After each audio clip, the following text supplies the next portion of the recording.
কিশোরগঞ্জে প্রার্থীদের প্রচার প্রচারণা শুরু হয়ে গেছে। সকাল থেকে বিভিন্ন দল ও স্বতন্ত্র প্রার্থীরা হাটবাজার ও ঘরে ঘরে গিয়ে ভোট চাইছেন।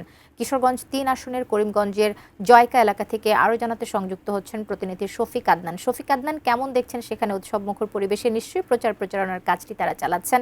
ভোটারদের উৎসাহ উদ্দীপনা কেমন, তাদের আসলে প্রত্যাশার জায়গাগুলো একটু জানতে চাইব। কবিতা, কিশোরগঞ্জে যে আসনগুলো আছে সেই আসনগুলোর যে প্রার্থীরা আছে ইতিমধ্যে তারা প্রচার প্রচারণা চালিয়ে যাচ্ছেন। তারা সকাল থেকে একেবারে গভীর রাত পর্যন্তই কিন্তু প্রচার প্রচারণা চালাচ্ছেন। কিশোরগঞ্জে আমি এখন রয়েছি কিশোরগঞ্জ ৩ আসনে। কিশোরগঞ্জ ৩ আসনে ৭ জন প্রার্থী রয়েছেন। এর মধ্যে বিএনপির প্রার্থী হচ্ছেন সাবেক শিক্ষামন্ত্রী ডক্টর এম ওসমান ফারুক, জামাতের প্রার্থী ডাক্তার জেহাদ খান, আর ইসলামী আন্দোলনের প্রার্থী আলমগীর হোসাইন তালুকদার। আমি এখন এই যে দেখতে পাচ্ছি যে কিশোরগঞ্জের জয়কা এলাকায় এই যে ইসলামী আন্দোলন বাংলাদেশের যে প্রার্থী আলমগীর হোসাইন তালুকদার, উনি প্রচার প্রচারণা চালাচ্ছেন। উনি আজকে সকাল থেকে মানে এখন পর্যন্ত প্রচার প্রচারণা চালাচ্ছেন। ওনার সঙ্গে আমি ওনার প্রচার প্রচারণা বিষয় নিয়ে একটু কথা বলতে চাচ্ছি। তো আপনি তো ইসলামী আন্দোলন বাংলাদেশের প্রার্থী, হাত পাকা প্রতীকে নির্বাচন করছেন।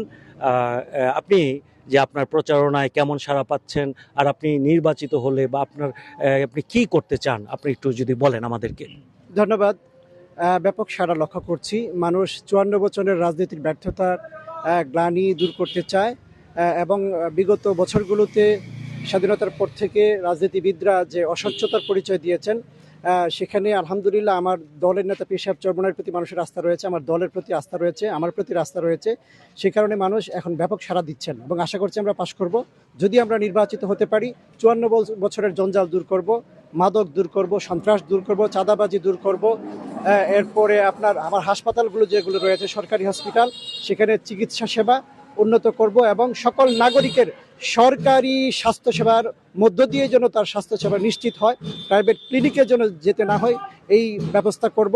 বেকারত্বের সমস্যার সমাধান করব এবং অভাবমুক্ত একটা কল্যাণ রাষ্ট্র প্রতিষ্ঠার জন্য কাজ করব এবং রাষ্ট্রীয়ভাবে যে বিদেশি ল রয়েছে সেটার পরিবর্তে জনপ্রত্যাশার বাংলাদেশ গড়ার জন্য ল মেক করবেন। ধন্যবাদ, আপনাকে ধন্যবাদ।